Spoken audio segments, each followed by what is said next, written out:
계시록 13장 1절에서 10절까지 말씀 같이 읽습니다. 시작. 내가 보니 바다에서 한 짐승이 나오는데 뿔이 10이요 머리가 7이라. 그 뿔에는 10 왕관이 있고 그 머리들에는 신성모독하는 이름들이 있더라. 내가 본 짐승은 표범과 비슷하고 그 발은 곰의 발 같고 그 입은 사자의 입 같은데 용이 자기의 능력과 보좌와 큰 권세를 그에게 주었더라. 그의 머리 하나가 상하여 죽게 된 것 같더니 그 죽게 되었던 상처가 나음에 온 땅이 놀랍게 여겨 짐승을 따르고 용이 짐승에게 권세를 주므로 용에게 경배하며 짐승에게 경배하여 이르되 누가 이 짐승과 같으냐 누가 능히 이와 더불어 싸우리요 하더라. 또 짐승이 과장되고 신성모독을 말하는 입을 받고 또 42달 동안 일할 권세를 받으니라. 짐승이 입을 벌려 하나님을 향하여 비방하되 그의 이름과 그의 장막 곧 하늘에 사는 자들을 비방하더라. 또 권세를 받아 성도들과 싸워 이기게 되고 각 족속과 백성과 방언과 나라를 다스리는 권세를 받으니 죽임을 당한 어린 양의 생명책에 창세 이후로 이름이 기록되지 못하고 이 땅에 사는 자들은 다 그 짐승에게 경배하리라. 누구든지 귀가 있거든 들을지어다. 사로잡힐 자는 사로잡혀 갈 것이요 칼에 죽을 자는 마땅히 칼에 죽을 것이니 성도들의 인내와 믿음이 여기 있느니라. 아멘. 사탄이 세상을 어떻게 지배하는지 우리가 이 계시록을 통해서 이렇게 알 수 있습니다. 사탄은 하나님을 대적하는 자예요. 또 참수하고 고소하는 것을 일상으로 삼는 자입니다. 하나님을 대적했지만 하나님 흉내내는 데는 또 탁월한 재주를 가지고 있어요. 삼위일체 하나님을 그는 그대로 흉내냅니다. 성부 하나님, 성자 하나님, 성령 하나님을 그대로 흉내내는 것이죠. 그도 세상을 삼위일체적인 그야말로 부정적인 삼위일체지만 그야말로 그런 형태로 세상을 지배한다는 것입니다. 13장에 오면은 자기의 동역자 둘을 삼아요. 두 짐승을 불러 올리는 겁니다. 땅과 바다에서. 오늘 그 얘기를 하고 있는데 바다에서 불러 올리는 이 짐승, 이걸 우리는 이제 여기 계시록에서는 그 표현을 쓰지 않지만 이 적 그리스도라는 표현을 요한은 쓰고 있습니다. 사도 요한은 요한 계시록에서는 이 표현을 안 쓰지만 요한 1서에서 3번, 요한 2서에서 1번 안티크리스토스라는 표현을 쓰고 있어요. 적 그리스도. 그래서 우리는 적 그리스도에 대해서 뭐 이런저런 누가 적 그리스도냐 이런 얘기를 많이 했습니다. 심지어 종교개혁 이후에는 교황을 들어 적 그리스도라고 하기도 하고 또 무슨 스탈린을 그렇게 부르기도 하고 이렇게 이런 여러 가지 세상에서 이렇게 대량 학살을 가져오거나 정치적 격변을 일으키는 자들을 적 그리스도라고 불렀지만 사실 처음에 썼을 때 사도 요한이 그 말을 썼을 때는 예수님을 부인하는 자들을 총칭하는 것이었고 특별히 예수를 부인하기 위해서 권력을 가지고 조직적으로 체계적으로 그런 행사하는 사람들을 적 그리스도라고 불렀던 것이죠. 그러니까 오늘 지금 보면은 사탄이 그런 적 그리스도를 통해서 본인의 목적을 이루고자 한다. 그 얘기를 하고 싶은 것이죠. 그래서 오늘 보면은 짐승 2마리 중에 1마리 먼저 바다에서 올라오는 짐승에 대해서 얘기하고 있습니다. 근데 이 얘기도 다니엘서에 나오는 얘기예요. 그래서 한번 나중에 다니엘서와 같이 볼 필요가 있어요. 13장 1절 2절입니다. 시작. 내가 보니 바다에서 한 짐승이 나오는데 뿔이 10이요 머리가 7이라. 그 뿔에는 10 왕관이 있고 그 머리들에는 신성모독하는 이름들이 있더라. 내가 본 짐승은 표범과 비슷하고 그 발은 곰의 발 같고 그 입은 사자의 입 같은데 용이 자기의 능력과 보좌와 큰 권세를 그에게 주었더라. 바다에서 한 짐승을 이제 불러오는 것이죠. 근데 사탄을 묘사할 때 보면은 12장 보면은 그는 이렇게 뿔이 7이요 이렇게 왕관이 7이었는데 여기 보니까 뿔이 더 많아요. 보니까 더 화려한 것이죠. 뿔이 10이고 머리가 7이고 뿔에는 왕관이 씌어져 있다고 말합니다. 어떻게 보세요? 사람이 왕관을 썼다는 것은 권력을 장악한 거 아니에요? 정치적인 권력들을 가진 것이죠. 그런 정치적 권력들을 가지는 왕들을 통해서 이 땅을 다스린다는 거예요. 좀 듣기가 이상한 편이지만 권력을 추구하는 사람들의 속성이라는 게 여러분 사탄의 종노릇하기에는 아주 좋은 자리입니다. 물론 뭐 한 나라의 지도자로서 뭐 국가 민족의 방향을 잘 이끌어갈 수도 있지만 여기 보면은 열 왕관을 쓰는 자들은 다 권력자들이라는 것을 알게 됩니다. 그런데 그 머리들에는 신성모독하는 이름들이 있다고 되어 있어요. 당시에 이 일을 얘기할 때는 로마 황제들을 아마 떠올렸을 것입니다. 로마 황제들은 살아서 자기를 신이라고 주장하는 자도 있었고 사후에 원로원이나 이런 쪽으로부터 신이라는 호칭을 받은 사람들도 있어요. 그런 신성모독하는 이름들이 있는 게 그 권력의 왕관에 새겨져 있는 이름이나 마찬가지입니다. 근데 이게 내가 본 짐승이 표범과 비슷하고 곰에 발 같고 사자의 입 같은 데 그 용이 사탄이 그렇게 생긴 자에게 능력과 보좌와 권세를 주었다는 거예요. 여러분 사탄은 어쩐 자입니까? 예수님을 통해서 아마 이 세상을 다스리고 싶었을 거예요. 그러니까 예수님을 유혹했죠. 광야에서 예수님을 어떻게 유혹합니까? 마지막에 유혹한 게 뭐예요? 내게 절하라. 온 세상을 다 주겠다. 이 세상 다 내 거다. 나한테 절해라 그런 거 아닙니까? 그러니까 사탄은 뭐예요? 예수님을 미혹할 수만 있다면 가능하다면 예수님을 수하로 삼아서 이 세상을 다스리고 싶었던 존재란 말이죠. 그렇잖아요? 근데 오늘 이 그 능력과 보좌를 이렇게 바다에서 불러올린 이 짐승, 곧 적 그리스도에게 그 모든 것들을 주어서 이 세상을 다스리게 하는데 주목적인 뭐죠? 하나님을 대적하는 것이죠. 그러니까 하나님을 믿는 사람들, 하나님을 따르는 사람들을 결국은 박해하는 일이 주된 업무가 되는 것이죠. 가장 큰 사명 중에 하나가 그 사명이라는 거예요. 다니엘서를 보면 이 짐승들에 대한 설명이 나와 있습니다. 다니엘 7장 보면은 다니엘서는 짐승 넷이 바다에서 올라온다고 되어 있어요. 근데 어떤 짐승들인지 이렇게 되어 있습니다. 첫째는 사자와 같은데 독수리의 날개가 있더니 내가 보는 중에 그 날개가 뽑혔고 또 땅에서 들려서 사람처럼 두 발로 서게 함을 받았으며 사람의 마음을 받았더라. 또 보니 다른 짐승 곧 둘째는 곰과 같은데 그것이 몸 한쪽을 들었고 그 입에 이사이에는 새 갈빗대가 물렸는데 그것에게 말하는 자들이 있어 이르기를 일어나서 많은 고기를 먹으라 하였더라.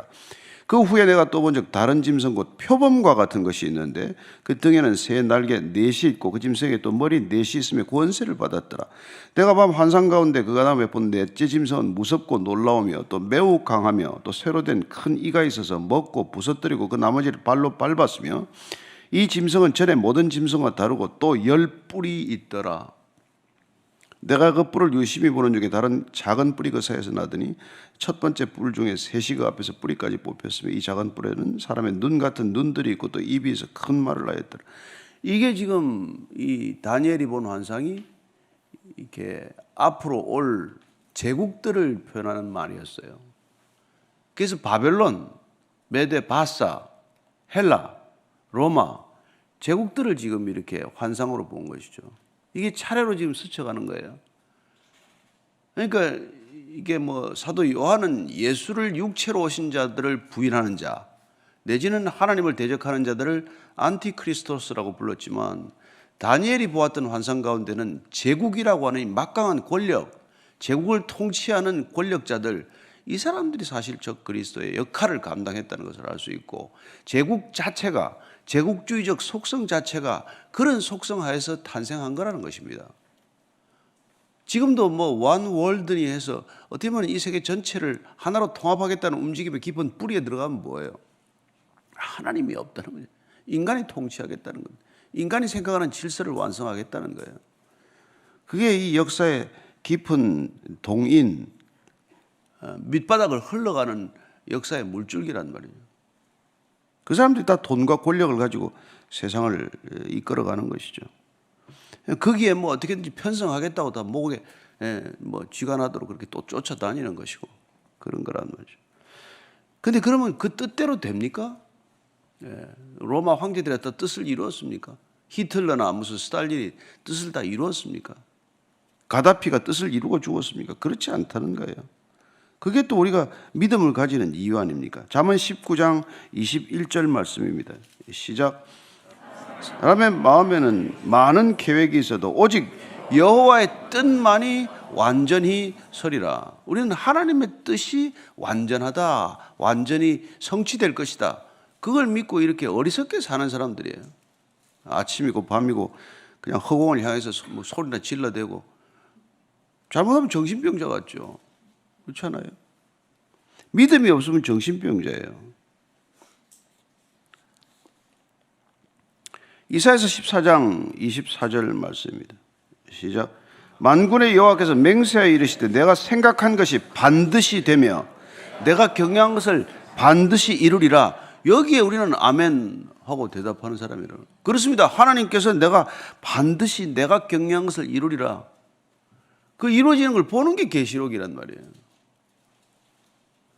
그래서 우리는 지금 이 세상이 이렇게 혼란스럽다고 하더라도 하나님의 뜻이 이루어져가는 과정으로 이걸 바라보고 있는 거예요.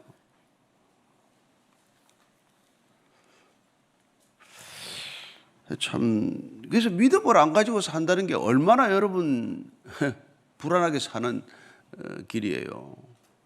이 세상의 모든 이 풍랑과 모든 이 광풍과 이 모든 어려움들을 짚어놓는 관점이 중요한 거 아닙니까? 이런 가운데서도 하나님의 뜻이 이루어지고 있다고 믿고 사는 자와, 하나님이 어디 있냐, 죽으면 끝이지, 여기서 잠시 먹고 살다 가는 거지, 그렇게 사는 자와는 늘 갈림길이 엇갈렸다는 것입니다. 3절 4절입니다. 시작. 그의 머리 하나가 상하여 죽게 된 것 같더니 그 죽게 되었던 상처가 나음에 온 땅이 놀랍게 여겨 짐승을 따르고 용이 짐승에게 권세를 주므로 용에게 경배하며 짐승에게 경배하여 이르되 누가 이 짐승과 같으냐, 누가 능히 이와 더불어 싸우리요 하더라.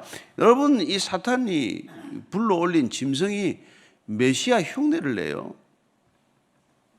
그래서 예수님이 여러분 십자가에 죽고 부활한 것과 같은 그런 퍼포먼스를 한다는 거예요. 사탄도, 그 사탄에 불러올린 이 짐승도 머리 하나가 상하여 죽게 되었더니 죽게 되었던 상처가 나음에 온 땅이 놀랍게 여겨서 짐승을 따른다는 거예요. 예.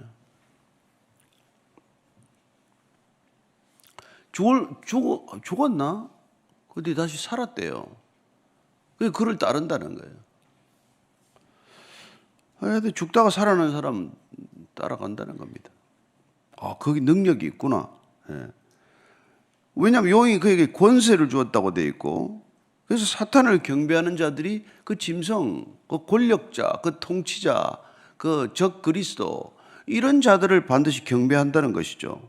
그리고는 이런 짐승이 도대체 어디 있냐, 짐승한테 그렇게 말하는 거예요. 이런 권력이 어디 있냐, 이런 절대 권력이 어디 있냐, 이런 절대 권력자가 세상에 어떻게 있을 수 있냐, 이렇게 경배한다는 겁니다. 누가 이와 더불어 싸우리요.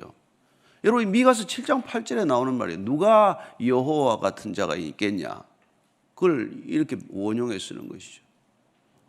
누가 사탄과 같은 자가 있겠냐, 누가 하나님과 같은 자가 있겠냐. 그러니까 여러분, 사탄은 뭡니까? 이게 모방의 천재예요. 창의력 없습니다. 네, 창의력 없어요. 남을 여러분 헐뜯고 사는 사람들 이렇게 창의력 없습니다. 남의 창의력을 모방할 뿐이죠. 그걸 제 것이라고 가로챌 뿐이죠. 뺏어서 살 뿐이지. 예. 무슨 생산력이 있습니까? 남이 생산해놓고 뺏어다 먹고 사는 거죠. 예, 그게 세상의 질서입니다, 여러분. 예. 고린도후서 11장 14절 같이 읽습니다. 시작. 이것은 이상한 일이 아니니라. 사탄도 자기를 광명의 천사로 가장을, 늘 거짓을 입에 달고 사는 건데 그렇게 거짓을 입에 달고 살면서 광명의 천사로 가장한다는 겁니다. 그 보면 늘 우리를 백성들을 위해 사는 것 같아. 광명의 천사로 가장하니까. 거기다 쏟고 또 거기다가 또 열광하고 말이죠. 그렇게 산다는 겁니다. 데살로니가후서 2장 9절 10절입니다. 시작. 악한 자의 나타남은 사탄의 활동을 따라 모든 능력과 표적과 거짓 기적과 불의의 모든 속임으로 멸망하는 자들에게 있으리니 이는 그들이 진리의 사랑을 받지 아니하여 구원함을 받지 못함이라. 사탄을 따라가는 자들에게는 능력이 나타나고 표적이 나타나고 거짓 기적이 있고 불의가 있고 모든 속임으로 멸망하는 궁극적인 멸망이 있겠지만은, 그래서 구원 못 받는데도 불구하고 왜 구원 못 받냐? 진리의 사랑을 거부했기 때문에 그렇다는 거예요. 예수님을 거부했기 때문에 그렇다는 것입니다. 이렇게 예수를 거부하는 자들마다 사탄의 편임을 그냥 드러내는 것이죠. 나는 사탄 편입니다. 내가 엔티 크리스트, 나는 반 그리스도인입니다. 그럼 나는 사탄 편입니다. 하고 얘기하는 거예요. 영적으로 중간 지대는 없습니다. 영적인 회색 지대는 없어요. 이쪽이 아니면 저쪽입니다.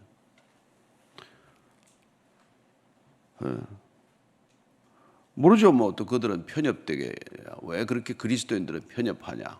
왜 그렇게 관용적이지 못하고 그렇게 똘레랑스가 없냐? 그런 지적인 소리를 하겠죠. 그러나 영적으로는 분명한 전선이 있다는 것입니다. 5절 6절이에요. 시작. 또 짐승이 과장되고 신성모독을 말하는 입을 받고 또 42달 동안 일할 권세를 받으니라. 짐승이 입을 벌려 하나님을 향하여 비방하되 그의 이름과 그의 장막 곧 하늘에 사는 자들을 비방하더라. 이 짐승이 하는 일은 과장하는 거죠. 그리고 신성모독하는 입을 받았으니 오죽 하나님을 대적하는 얘기를 하겠습니까? 입을 열면 비난하는 것이죠.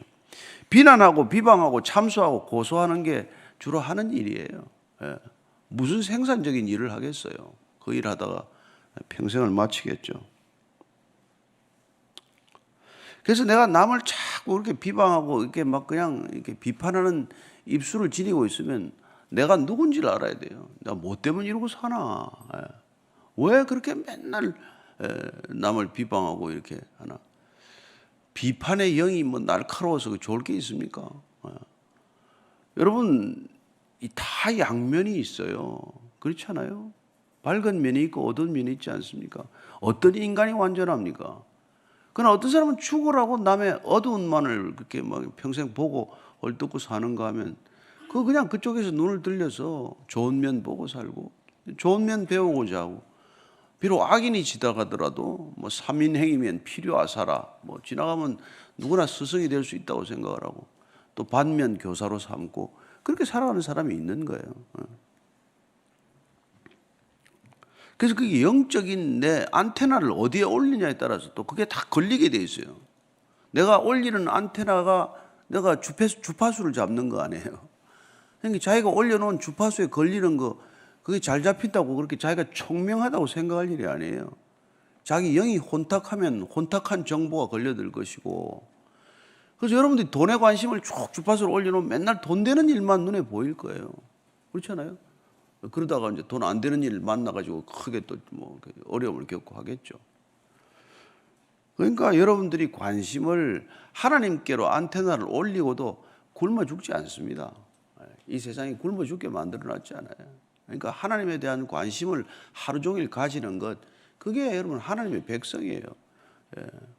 복 있는 사람이라는 게 악인의 꾀를 쫓지 아니하고 죄인의 길에 서지 아니하고 오만한 자리에 앉지 아니하고 오직 하나님의 율법, 하나님의 말씀을 주야로 밤낮 없이 묵상하는 게 복이다 이 말이죠. 그러니까 내가 종일 생각하는 게 나예요. 내가 뭘 생각하고 있는 게 그게 나 아닙니까? 내가 별 겁니까? 내가 뭘 생각하고 사느냐, 그게 나란 말이에요. 근데 하나님은 그 나를 종일 묵상하래. 그러면 내가 네 먹고 사는데 지장이 있나 없나 보게 하겠다는 거예요. 그러니까 여러분들, 내가 머리 반을 쪼개가지고 반은 하나님 드리고 반만 가지고 살래니까 그래도 여러분들 탁월할 거예요. 왜냐하면 뇌 세포 가지고 여러분 다 씁니까? 몇 프로 쓴다고 그러죠? 까먹었네, 수치를 갖다가. 얼마 못 쓰더만 다들. 하루에 몇만 개씩 죽어도 지장이 없다며, 하도 세포가 많아서. 그러니까 하나님한테 묶여 있으면은 여러분들 평안하게 살 것이고, 그리고 그렇게 불안하게 살지 않는단 말이에요. 그리고 그렇게 남들 그렇게 욕하면서 살지 않아요. 매일 그렇게 남하고 싸우고 살지 않습니다. 싸울 시간이 어디 있어요? 사랑하기에도 부족한 시간인데 인생 몇 시간 된다고 싸우고 삽니까? 그렇게 얘기하는 거죠. 그래서 데살로니가 후서 2장 4절을 보면은 이 사탄이라고 하는 자들, 또 짐승이라는 자들이 이런 자들이래요. 시작. 그는 대적하는 자라 신이라고 불리는 모든 것과 숭배함을 받는 것에 대항하여 그 위에 자기를 높이고 하나님의 성전에 앉아 자기를 하나님이라고 내세우느니라. 자기가 하나님이 되는 거예요. 뭐 선악과가 별 겁니까? 내가 하나님처럼 판단하는 자의 자리에 가겠다는 거 아니에요. 그게 참 안타깝게도. 근데 그럴 때 그런데 그렇게 끼욱끼욱거리지 말라는 거예요.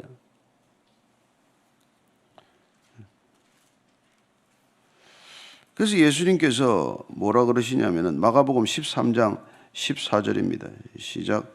멸망에 가정한 것이 서지 못할 곳에 선 것을 보거든 읽는 자는 깨달을진저 그때 유대에 있는 자들은 산으로 도망할지어다. 큰 환란이 올 때라는 거예요.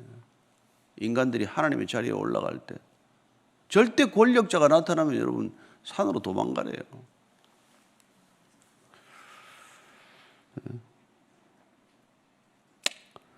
7절 8절입니다. 시작.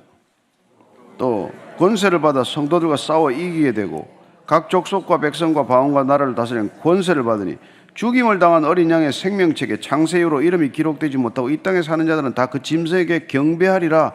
그게 결국 그들이 권세를 받았기 때문에 성도들과 싸워 이긴다는 겁니다. 얼마나 많은 그리스도인들이 박해를 받는지 몰라요. 그들이 이긴다는 거죠. 이긴다는. 족속과 백성과 방언과 나라를 다스리는 권세를 받았으니까요. 막강한 권력을 가지고 있죠. 그러나 한 가지 문제는 뭡니까? 죽임을 당한 어린 양의 생명책에 창세 이후로 기록이 되지 않는 거, 이게 한 가지 문제라는 거예요. 이 땅에 사는 데는 아무 지장이 없어 보이는데 그 생명책에 이름이 기록되지 못하고, 그리고는 땅에 사는 자들은 다 그 짐승에게 경배하니라. 왜 이 땅에서 그런 적 그리스도를 경배하며 사는고 하니까 생명책에 기록이 되지 않아서 그렇다는 거예요. 영원한 생명책에 기록이 안 된 사람들은 이 땅을 사는 게 불안하지 않습니까? 돌아갈 곳이 없으면 방황하는 거 아니에요? 영원한 방황의 길에 있는 자들은 여러분 무엇을 도움으로 힘으로 삼겠어요? 이 세상의 권력이나 돈이나 가진 것밖에 더 있겠습니까? 그래서 그렇게 움켜쥐는 거죠. 그렇게 권력자에게 줄을 대는 거죠. 뭐 여러분 줄 댈 데가 없어서 여기 오셨겠죠, 아마 뭐. 줄 댈 데가 있으면 지금 찾아갈 때 갔을 텐데. 예. 옛날에 제가 정치부 기자할 때 말이죠. 옛날에 삼김 시대 때 매일 아침마다 이제 가는 거예요. 예. 선거 때가 되면 매일 아침마다. 결국 눈도장 많이 찍는 사람이 공천 받더라고. 공천 받더라고.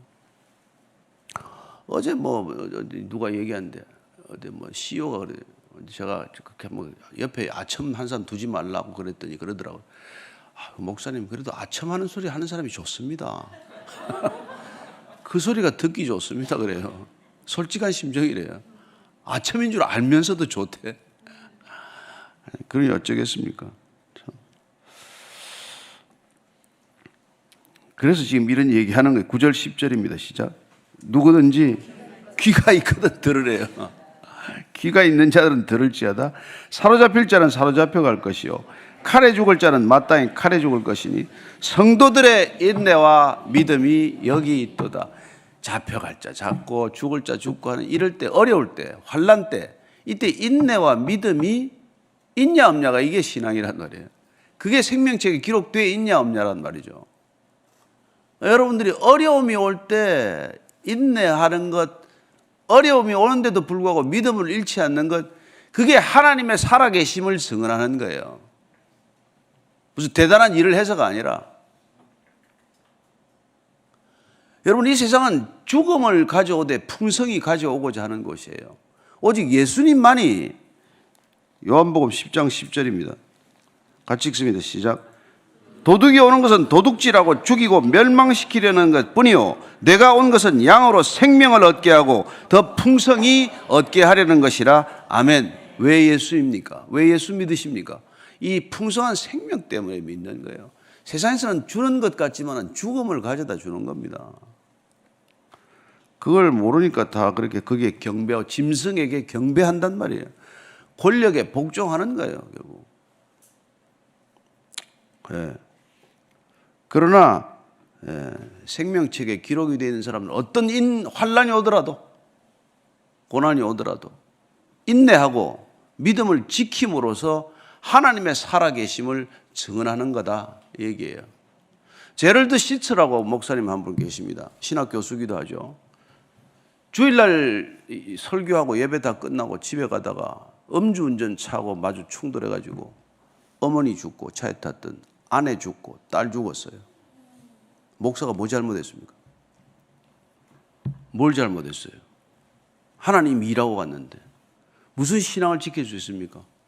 그래서 그 사람 쓴 책이 하나님 앞에서 울다예요. 책 쓴 게. 그리고 고백합니다. 결국 그 인내와 믿음이 내 상실감을 다 가져가지는 못했지만, 그 아픔을 다 씻어주지는 못했지만, 그 아픔은 지금도 남아있지만, 그러나 하나님께서 결국은 나를 은혜의 길로 이끌므로써 믿음이 더욱 성숙하는 길로 이끌어 주셨다. 뭐 이런 고백의 책이에요. 보통 사람은 돌지 않겠습니까? 신앙 가지겠어요? 떠나버릴 텐데. 빌리 그레함하고 같이 전도하던 유명한 사람이 있어요. 딱 사진 한 장 보고 믿음을 버렸습니다. 전도자예요. 유명한 복음 전도자였는데 아프리카 애가 배가 이렇게 튀어나와가지고 하늘을 향해서 이렇게 원망하는 라이프 잡지에 그 첫 표지에 나온 사진 하나 보고 믿음을 버렸습니다. 어린아이가 물이 없어서 목이 말라 죽어간다고 부르짖는데 비 안 주는 하나님이 어디 있냐? 그리고 평생 가지고 있던 신앙을 버렸어요. 그렇습니다. 그래서 신앙을 버릴 수도 있고 그곳에 우물을 파서 하나님의 살아계심을 증언하는 사람도 있다는 겁니다. 어느 쪽으로 택할 건지 저와 여러분의 몫이에요. 저는 이 어려울 때 여러분들이 믿음을 지킬 수 있게 되기를 바랍니다. 인내할 수 있게 되기를 바랍니다. 그리고 살아계신 하나님은 저와 여러분을 통해서 증언될 것을 믿으시기 바랍니다. 기도할 때 하나님 믿음을 지키게 해주십시오. 믿음 없는 사람들에게 하나님을 여전히 우리가 어렵지만 전할 수 있는 올해 2024년 말이 되게 해주시옵소서. 한번 같이 기도하겠습니다. 하나님 아버지, 내가 믿는 하나님이 어디 있냐? 어떻게 그런 하나님이 내 하나님이냐? 따지고 조롱하는 소리가 많습니다. 하나님. 그리스도인들이 없다면 이 땅은 잠잠할 것처럼 얘기하는 사람도 있습니다. 그러나 주님, 저희들이 그런 어떤 조롱을 받고 어떤 어려움이 있다고 하더라도 주님 살아계심을 저희들이 인내와 믿음으로 증언하고자 합니다. 견딜 수 있게 도와주시고 승리할 수 있도록 도와주시고, 아니 승리하신 주님 바라보게 하셔서 세상에서는 어려움을 겪지만은 그러나 담대하게 이 믿음 지키면 끝내 생명책에 기록된 대로 승리를 맛볼 것이라고 말씀하신 주님, 흔들리지 않는 믿음으로 주님 따르게 하여 주시옵소서. 하나님, 끝까지 믿음을 지키고 그 믿음으로 승리하게 하여 주옵소서. 이제는 십자가에서 영원한 승리를 선포하신 우리 구주 예수 그리스도의 은혜와 하나님 아버지의 크신 사랑과 성령의 깨닫게 하심이 오늘도 어떤 것이 참된 진리의 길인지 생명의 길인지 승리의 길인지 확신하고 이 길 가기로 결단한 이 자리에 고개 숙인 참된 믿음의 그리스도인들 위해 지금부터 영원까지 항상 함께 하시기를 간절히 축원하옵나이다. 아멘.